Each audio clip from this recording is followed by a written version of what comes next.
চট্টগ্রামের রাউজানে গাছে উঠে আম পাড়তে গিয়ে বিদ্যুৎপৃষ্ট হয়ে মোহাম্মদ ইয়াকুব নামের এক যুবকের মৃত্যু হয়েছে। আজ বুধবার সকাল ১০টার দিকে উপজেলার মহিষকরম উরকিচর বাজারের পাশে এই ঘটনা ঘটে। নিহত যুবক উরকিচর ইউনিয়নের ৭ নম্বর ওয়ার্ডের মহিষকরম মজু খানের বাড়ির মৃত নুরুল ইসলাম কার পুত্র। আমি সকাল আসছিলাম, শোনার পর দেখি তখন মেডিকেল নিয়ে গেছিল। শুনছি যে উনি আম গাছের মধ্যে আম পাততে গিয়ে ওই বৈদ্যুতিক তারের সাথে জিনিসটা লেগে লোহার ইয়াতে লেগে উনি পড়ে গিয়ে ইটের সাথে বাড়ি গেছিল। তো মাথা ফেটে নাকি ঘটনাস্থলে ডেথ। তারপর তারা ডাক্তারের কাছে নিয়ে গেলে ডাক্তার তাকে মৃত ঘোষণা করে। তিনি এলাকার উরকিচর বাজারে বাড়ির পাশে একটি মুরগির দোকান করতেন। ওই মুরগির দোকানের পাশে থাকা আম গাছে আম পাড়ার জন্য উঠেছিলেন।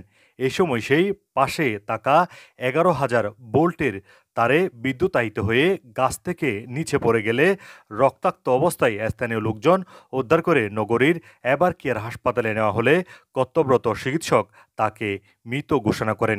স্থানীয় লোকজন জানান, লোহার লট দিয়ে আম পাড়ার সময়ে সেই বিদ্যুৎবাহী তারে স্পর্শে বিদ্যুতায়িত হয়ে আম গাছ থেকে পড়ে গুরুতর আহত হয়। এরপর হাসপাতালে নেওয়া হলে তাকে মৃত ঘোষণা করা হয়। এ ব্যাপারে স্থানীয় ইউনিয়ন পরিষদের চেয়ারম্যান সৈয়দ আব্দুল জব্বার সোহেল ও ইউপি সদস্য সাজ্জাদ শাহ বিষয়টি নিশ্চিত করে বলেন, গাছে উঠে লোহার লঠ দিয়ে আম পাড়তে গিয়ে বিদ্যুৎ স্পর্শ হয়ে ইয়াকুব নামে এক যুবকের মৃত্যু হয়েছে। সেই স্থানীয় বাজারের মুরগির দোকানে ছিলেন তারা। ৫ ভাইয়ের মধ্যে ইয়াকুব সবার ছোট ছিলেন। এদিকে ইয়াকুবের অকাল মৃত্যুতে গোটা এলাকা জুড়ে শোকের মাতম বিরাজ করছে। আমির হামজা, বিহঙ্গ টিভি, রাউজান, চট্টগ্রাম।